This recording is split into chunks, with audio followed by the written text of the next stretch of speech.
வணக்கம். மே 8ஆம் தேதிக்கு அப்புறம் ஒரு ஹையஸ்ட் லெவல் நிஃப்டி இன்னைக்கு. பட் ஓப்பனிங் தான் டே ஹை. பட் அதுக்கப்புறம் பெரிய அளவுக்கு மார்க்கெட் பவுன்ஸ் பேக் ஆகலை அப்படின்னு சொல்லலாம். ஓப்பன் ஆனதுலேருந்து மார்க்கெட் தொடர்ந்து இறங்கி தான் க்ளோஸ் ஆயிருக்கு. நிஃப்டி பொறுத்த வரைக்கும் ஓப்பனிங் ரொம்ப ஸ்ட்ராங்காக இருந்தது. பட் ஆனால் பேங்க் நிஃப்டி சப்போர்ட் பண்ணாமல் போனது. முக்கியமாக Q1 business update PSU banks announce பண்ணது. இன்னைக்கு டாப் செக்டோரல் லூசராக PSU பேங்க்ஸ் தான் இன்னைக்கு அதிகமாக இறங்கியிருக்கு. ஸோ இன்னைக்கு மார்க்கெட்டில் நடந்த முக்கியமான ஒரு சில விஷயத்த நம்ம நாளையோட மார்க்கெட்டுக்கு ரெஃபரன்ஸாக எடுத்துக்கலாம். ஸோ ஒன் பை ஒன்னாக பார்க்கலாம். சென்னை ட்ரேடிங் அகாடமி சப்ஸ்கிரைப் பண்ணி வாட்ச் பண்ணுங்கள். டெலகிராம் குரூப்போட லிங்க் வீடியோட டிஸ்கிரிப்ஷனில் இருந்து நீங்கள் யூஸ் பண்ணிக்கலாம். சனிக்கிழமை நாளைக்கு காலையில் ஆப்ஷன் ட்ரேடிங்கான ஒரு ஃப்ரீ ட்ரைனிங் செஷன் இருக்குது. அதுக்கான லிங்க் டிஸ்கிரிப்ஷனில் இருந்து நீங்கள் கிளிக் பண்ணி ரெஜிஸ்டர் பண்ணிக்கலாம். இப்போது வீடியோக்குள்ளே போகலாம். ஃபஸ்ட்டு டெக்னிக்கலாக நம்ம பார்க்கும்போது நிஃப்டியை பொறுத்த வரைக்கும் இன்றைக்கி வந்து ஒரு ஃபுல் பாடி பேரிஷ் கேண்டில், ஒரு கேப் அப் ஓப்பனிங் இருந்தது. அது அந்த கேப் அப் ஓப்பனிங் டே ஃபுல்லாக சர்வைவ் ஆகலை. கிட்டத்தட்ட 24,375 ஹை இன்னைக்கு. ஸோ கிட்டத்தட்ட அந்த லெவல் தான் இன்னைக்கு டே ஹையாக இருந்தது. அதுக்கப்புறம் கண்டினியூஸாக ஃபால் ஆகி டே லோக்கு நியரில் முடிஞ்சிருக்கு. அதாவது 125 பாயிண்ட் நியர்லி டே ஹையிலேருந்து நிஃப்டி ஃபால் ஆகி டே லோக்கு நியரில் முடிஞ்சிருக்கு. நிஃப்டி சர்வைவ் ஆகாமல் போனதுக்கு ரெண்டு காரணம் சொல்லலாம். ஒன்று, மதியம் ஓப்பனான Europe market, US life future. இன்னொன்று ரொம்ப முக்கியமானது பேங்கிங் ஸ்டாக்ஸ். பப்ளிக் செக்டார் பேங்க்ஸினுடைய Q1 பிஸ்னஸ் அப்டேட் இன்னைக்கு கை கொடுக்காம போச்சு. டாப் செக்டோரல் லூசராக PSU பேங்க்ஸ் தான் இன்னைக்கு அதிகமாக ஃபால் ஆயிருக்கு. இல்லை, நிஃப்டி பொறுத்த வரைக்கும் பிராட் மார்க்கெட் செக்டோரல் இண்டெக்ஸஸ் இந்த ரெண்டு டைப்பை பிரிக்கும் போது எல்லாமே ஒரு மிக்சட் ட்ரெண்டில் தான் இருந்தது. நெக்ஸ்ட் 50யும் பேங்க் நிஃப்டியும் இன்னைக்கு ஃபால் ஆயிருந்தது. நிஃப்டி வந்து நியர்லி 0.4% பாசிட்டிவ். மிட் கேப் வந்து இன்னைக்கு நெகட்டிவாக க்ளோஸ் ஆயிருக்கு, ஒரு ஸ்லைட் நெகட்டிவ் 0.1 0.2%. அதே மாதிரி நியூட்ரலாக ஸ்மால் கேப் இன்னைக்கு முடிஞ்சிருக்கு.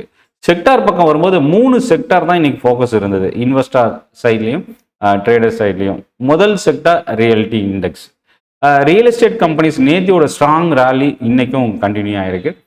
மேக்ரோடெக், அதாவது லோதா டெவலப்பர்ஸ் இன்னைக்கு வந்து மோர் தென் 5% இன்னைக்கு ஒரு ஸ்ட்ராங்கான ரேலி. மேக்ஸ் எஸ்டேட்டோட Q1 business update, positive sentiment, இதெல்லாமே வந்து இன்னைக்கு ரியல் எஸ்டேட் கம்பெனிஸில் கை கொடுத்துருக்கு. ரெண்டாவது நாளாக இந்த ரேலி கண்டினியூ ஆயிருக்கு. இன்னொரு பக்கம் பார்த்தீங்கன்னா ஃபார்மா அண்ட் ஹெல்த் கேரில் இன்னைக்கு ஒரு ஸ்ட்ராங்கான பையிங் இருந்தது. 1.7% இன்னைக்கு பாசிட்டிவாக இருந்தது. அதே போல் ஐடி செக்டார் நேத்தியோட ரேலி கிட்டத்தட்ட 4% கிட்ட ஐடி இண்டெக்ஸ் இன்க்ரீஸ் ஆச்சு. இன்னைக்கு நியர்லி 1.7% பாசிட்டிவாக இருந்தது. இதில் ஒரு சில முக்கியமான விஷயம் என்னென்னா, HCL டெக்னாலஜிஸோட டீல் ரொம்ப ஒரு இம்பார்ட்டன்ட் மைல்ஸ்டோன் அப்படின்னு சொல்லலாம். HCL டெக்னாலஜிஸ் பொறுத்த வரைக்கும் பர்சிஸ்டன்ட்டோட டீல். ஸோ இந்த மாதிரி ஐடி செக்டார், அது மட்டும் இல்லை குளோபல் ப்ரோக்கரேஜ் கம்பெனிஸோட அப்டேட்டும் ஒரு முக்கியமான டேர்னிங் பாயிண்ட் இன்னைக்கு ஐடி செக்டாரோட ரேலி தொடர்றதுக்கு. டாப் செக்டோரல் லூசரில் 3 இண்டெக்ஸ் ஃபால் ஆயிருக்கு. அதில் 2 இண்டெக்ஸ் ஒரு ஸ்லைட் நெகட்டிவ் தான், 0.4 0.5% தான் இறங்கியிருக்கு. ஒன்று ஆட்டோ, இன்னொன்று மீடியா. ஆனால் அதிகமாக ஃபால் ஆகிருக்கிற இண்டெக்ஸ்னு பார்த்தீங்கன்னா, நான் ஆல்ரெடி சொன்ன மாதிரி பப்ளிக் செக்டார் பேங்க்ஸ் தான் இன்றைக்கி 1.5% கிட்ட ஃபால் ஆயிருக்கு. இதில் அதிகமாக இறங்கியிருக்கிறது யூனியன் பேங்க். கிட்டத்தட்ட இந்த ஸ்டாக் 6 to 7% ஓப்பனிங்கில் ஃபால் ஆயிருந்தது. பட் அதுக்கப்புறம் ரெக்கவர் ஆனாலும் க்ளோசிங்கில் நியர்லி 4% மைனஸில் முடிஞ்சிருக்கு. Bank of Baroda, Bank of Maharashtra, எல்லா ஸ்டாக்குமே இன்னைக்கு கிட்டத்தட்ட டவுனில் தான் க்ளோஸ் ஆயிருக்கு. சென்ட்ரல் பேங்கோட Q1 பிஸ்னஸ் அப்டேட் இன்னைக்கு நியர்லி 1% கிட்ட பாசிட்டிவ். அதே போல் கனரா பேங்க் இன்னைக்கு ஒரு ஸ்லைட் பாசிட்டிவாக இன்னைக்கு க்ளோஸ் ஆயிருக்கு. இது மற்ற எல்லா பேங்க்ஸுமே பார்த்தீங்கன்னா இன்னைக்கு வீக்காக தான் இருந்தது. இல்லை, நம்ம கவனிக்கக்கூடியது என்னென்னா, ஃபார்மா இண்டெக்ஸில் Piramal pharma, Zydus life, Auro pharma, இந்த ஸ்டாக்ஸ் எல்லாமே மோர் தென் 3% கிட்ட இன்க்ரீஸ் ஆயிருந்தது. அதே போல் லூபின் நியர்லி 3% இன்னைக்கு ஒரு ஸ்ட்ராங்கான பாசிட்டிவ். டோரன் ஃபார்மாவில் இன்னைக்கு ஆவரேஜ் வால்யூமை விட அதிகமான வால்யூம் இருந்தது. ஐடி செக்டாரில் இன்னைக்கு எல்லா ஸ்டாக்குமே இன்னைக்கு பாசிட்டிவ். 10 ஸ்டாக் இருக்கு, 10 ஸ்டாக்குமே இன்னைக்கு பாசிட்டிவாக இருந்தது. அதில் பார்த்தீங்கன்னா இன்னைக்கு அதிகமாக இன்க்ரீஸ் ஆனது HCL டெக்னாலஜிஸ், நியர்லி 6% இன்னைக்கு இன்க்ரீஸ் ஆயிருக்கு. இதை தவிர மற்ற ஸ்டாக்ஸில் பெரிய அளவுக்கு பையிங் இல்லை, ஏன்னா 2% தான் ஆவரேஜாக பாசிட்டிவாக இருந்ததுன்னு சொல்லலாம். ரியல்டி இண்டெக்ஸ், இதில் மொத்தம் 10 ஸ்டாக் இந்த இண்டெக்ஸில் ரியல் எஸ்டேட்டில். இந்த 10 ஸ்டாக்ல 2 ஸ்டாக் மட்டும் நெகட்டிவ், பிரஸ்டீஜும் ஆதித்யா பிர்லா ரியல் எஸ்டேட். இதை தவிர மற்ற எல்லா ஸ்டாக்குமே இன்னைக்கு பாசிட்டிவாக இருந்தது. லோதா டெவலப்பர்ஸ், ஓபரா ரியல்டி, ஆனந்த் ராஜ், இந்த ஸ்டாக்ஸ்லாம் மோர் தென் 3%லேருந்து 6% வரைக்கும் இன்னைக்கு இன்க்ரீஸ் ஆயிருக்கு. இதை தாண்டி இன்னைக்கு மீடியா இண்டெக்ஸ்லையும் பார்த்தீங்கன்னா இன்னைக்கு ஒரு ஸ்லைட் டவுன் ட்ரெண்ட் நியர்லி 0.5% கிட்ட ஃபாலோ ஆயிருந்தது. ஜி என்டர்டைன்மெண்ட் 2% இறங்கி இருந்தது ஒரு முக்கியமான ரீசனாக பார்க்கலாம். ஸோ நிஃப்டி ஸ்ட்ரகிள் ஆனதுக்கு குளோபல் மார்க்கெட் ஒரு காரணம். இன்னொரு பக்கம் பேங்க் நிஃப்டி ஒரு காரணம். பேங்க் நிஃப்டி இன்னைக்கு ஓப்பனிங்லேருந்து கொஞ்சம் வீக்காக இருந்தது. இதில் குளோபல் மார்க்கெட்டோட நம்ம கம்பேர் பண்ணும்போது நம்ம மார்க்கெட் ஸ்டில் இன்னும் ஸ்ட்ரகிள் ஆகிட்டுருக்கு. அதுக்கு காரணம் என்ன அப்படின்னா 2026க்கு முன்னாடி இந்த ஆந்த்ரோபிக்கோட என்டர்பிரைஸ் எடிஷன் லான்ச் பண்ணதுக்கப்புறம் ஐடி செக்டரில் ஒரு பெரிய ஃபால் இருந்தது. அதுக்கப்புறம் 2026 ஸ்டார்ட் ஆனதுக்கப்புறம் அமெரிக்கா ஈரானோட பிரச்சனை. இந்த அமெரிக்கா ஈரானோட பிரச்சனை அமெரிக்காவுக்கு இருக்கிற பாதிப்பு ஈரானுக்கு இருக்கிற பாதிப்பை விட ஆயில் டிபெண்ட் பண்ணியிருக்கிற கண்ட்ரிஸ்க்கு ஒரு பெரிய பாதிப்பு இருந்தது அப்படின்னு சொல்லலாம். ஸோ ருப்பி வந்து பெரிய அளவுக்கு ஃபால் ஆனதுக்கு இது ஒரு one of the reason. So இதை தாண்டி க்ரூட் ஆயில் ப்ரைஸ் வந்து ரொம்ப ஸ்ட்ராங்காக அப் டு $100 கிராஸ் ஆனதும் இன்னொரு காரணம். ஸோ அமெரிக்காவோட மார்க்கெட் ஸ்டில் ரெக்கார்ட் ஹைக்கு நியரில் இருக்குது. பட் நம்ம மார்க்கெட் இன்னும் ஸ்ட்ரகிள் ஆகிட்டு இருக்கு. ஸோ இந்த situation maybe second half 2026 second ஹாஃபில் எஃப்ஐஎஸ் வந்து அகைன் பையராக டேர்ன் ஆக வாய்ப்பு இருக்குது அப்படின்னு ரிசர்ச் ரிப்போர்ட் சொல்லுது. மேபி அது டேர்ன் ஆச்சு அப்படின்னா நம்ம மார்க்கெட் இந்த 2026 எண்டுக்குள்ளே மறுபடியும் ஒரு ரெக்கார்ட் ஹையை பீட் பண்ணுறதுக்கான சான்சஸ் இருக்குது. வெயிட் பண்ணி பார்க்கலாம். ஸோ இன்றைக்கி மார்க்கெட்டில் நடந்த ஒரு சில முக்கியமான விஷயங்கள்லாம் ஒன் பை ஒன்னாக நான் உங்களோட ஷேர் பண்ணுறேன். ஃபஸ்ட்டு விஷயம் என்னென்னா குளோபல் மார்க்கெட் இன்னைக்கு வந்து பார்த்திங்கன்னா ஒரு சில மார்க்கெட் கொஞ்சம் வீக்காக இருந்தது. அமெரிக்காவோட மார்க்கெட் இன்னைக்கு ஹாலிடே. ஸோ அதனால் மண்டே வந்து பார்த்திங்கன்னா ஒரு க்ளூலஸில் தான் ஓப்பன் ஆகும். பெரிய அளவுக்கு ஒரு டைரக்ஷன் இருக்கிறதுக்கு வாய்ப்பு இல்லை. அடுத்தது கோல்டு சில்வரை பொறுத்த வரைக்கும் அகெயின் இப்போ பவுன்ஸ் பேக் ஆக ஆரம்பிச்சிருக்கு.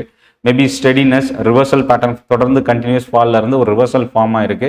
ஸோ நம்ம வெயிட் பண்ணி பார்க்கலாம். முத்தூட் ஃபினான்ஸ் மணப்புரம் ஃபினான்ஸ் 2-4% வரைக்கும் இன்க்ரீஸ் ஆயிருந்தது. அதானி என்டர்பிரைசஸ் 10,000 கோடி ரூபாய்க்கான QIP லான்ச் பண்ணியிருக்கிறாங்க. ஏற்கனவே கொடுத்ததை விட சைஸ் வந்து இன்க்ரீஸ் பண்ணியிருக்கிறாங்க. 9% டிஸ்கவுண்ட் ப்ரைஸில் கொடுத்துருக்குறாங்க. இதை தாண்டி நாக்ரியோட ஜாப் ஸ்பீக் ரிப்போர்ட் கொடுத்துருந்தது. இதை தாண்டி இதில் பர்சிஸ்டன்ட்டோட டீல் SL டெக்னாலஜிஸ் இந்த ஸ்டாக்ஸ்லாம் இன்னைக்கு வந்து பார்த்தீங்கன்னா இம்பாக்ட் இருந்தது.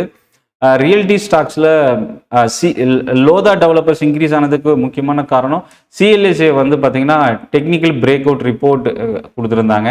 ரேமண்ட் ரியலிட்டியோட பிஸ்னஸ் அப்டேட்டு இன்னொரு காரணம் 7% மேலே இன்னைக்கு இன்க்ரீஸ் ஆயிருந்தது. Q1 பிஸ்னஸ் அப்டேட்டில் ஃபினான்ஷியல் அண்ட் பேங்கிங்கில் பார்த்தீங்கன்னா Bajaj Finance, Bajaj Housing Finance, IDFC First Bank, Central Bank, Yes Bank இந்த ஸ்டாக்ஸோட Q1 பிஸ்னஸ் அப்டேட் எதிர்பார்த்ததை விட பெட்டராகவே இருந்தது அப்படின்னு சொல்லலாம். டிமார்ட் மேரிக்கோட Q1 business update, FMCG again வரப்போகிற வாரம் நம்ம கவனிக்கலாம். ரெவன்யூ 15% கிட்ட இன்க்ரீஸ் ஆயிருக்குன்னு கொடுத்துருக்குறாங்க டிமார்ட்டில். மேரிக்கோ Q1 பிஸ்னஸ் அப்டேட் எதிர்பார்த்த அளவுக்கு இல்லை. ஸ்டாக் நியர்லி 2% கிட்ட இறங்கியிருக்கு. நெஸ்லே இந்தியா வந்து ஸ்பெஷல் டிவிடன் ₹2 ஒரு ஷேர் கொடுத்துருக்காங்க.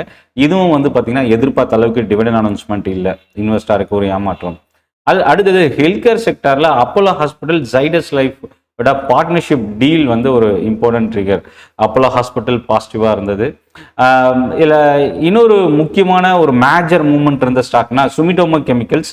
இவங்களோட Japanese parent company Samsung electro மெக்கானிக்ஸோட பார்ட்னர்ஷிப் டீல் அட்வான்ஸ் செமிகண்டக்டர் பேக்கேஜிங்காக ஜாயின் வெஞ்சர் அனௌன்ஸ் பண்ணியிருக்கிறாங்க. இது சுமிடோமோ கெமிக்கல்ஸ்க்கு இது ஒரு பாசிட்டிவான ஒரு விஷயம். நியர்லி 13% இந்த ஸ்டாக் இன்க்ரீஸ் ஆயிருந்தது. அதே போல் Mahindra and Mahindra financial disbursement வந்து ரொம்ப ஸ்ட்ராங்காக கொடுத்துருந்தது. பாசிட்டிவ் மூமெண்ட்டாக இருந்தது. ஏஞ்சல் லோனோட பிஸ்னஸ் அப்டேட் பாசிட்டிவாக இருந்தது. இந்தியன் ஹியூம் ஸ்ட்ராங்கான அப்டேட், அதாவது ப்ராஜெக்ட் ஆர்டர் ரிசீவ் பண்ணியிருந்தது. இதை தாண்டி இப்போ வரப்போகிற திங்கட்கிழமை மார்க்கெட்டில் இன்னைக்கு US மார்க்கெட்டோட ஹாலிடே. ஸோ அதனால் மண்டே ஏஷியன் மார்க்கெட்டில் ஒரு நியூட்ரல் ஓப்பனிங்கான இம்பாக்ட் இருக்க சான்சஸ் இருக்குது. அதே போல் Q1 பிஸ்னஸ் அப்டேட் தொடர்ந்து வர்றதுக்கு சான்சஸ் இருக்குது. ஸோ அதை பேஸ் பண்ணி மண்டே மார்க்கெட் அமைகிறதுக்கான சான்சஸ் இருக்குது. அகெயின் இந்த வாரம் ஐடி ஸ்டாக்ஸ் நல்லா பெர்ஃபார்ம் பண்ணது கடந்த ஒரு 2 நாளாக. இந்த ரேலி வரப்போகிற வாரம் தொடருமா? Metal stocks, FMCG, auto sector கொஞ்சம் அகைன் ஸ்ட்ரகிளில் டர்ன் ஆகிருக்கு. இது மறுபடியும் பவுன்ஸ் பேக் ஆகுமா? வெயிட் பண்ணி பார்க்கலாம். சென்னை ட்ரேடிங் அகாடமி சப்ஸ்கிரைப் பண்ணி வாட்ச் பண்ணுங்கள். டெலகிராம் குரூப்போட லிங்க் இருக்குது டிஸ்கிரிப்ஷனில். நாளைக்கு காலையில் ஃப்ரீ ட்ரைனிங் சென்னை தாம்பரமில் நடக்குது. அதுக்கான லிங்க்கும் டிஸ்கிரிப்ஷனில் இருக்குது. கிளிக் பண்ணி ஜாயின் பண்ணிக்கங்க, சப்ஸ்கிரைப் பண்ணிக்கங்க. நன்றி, வணக்கம்.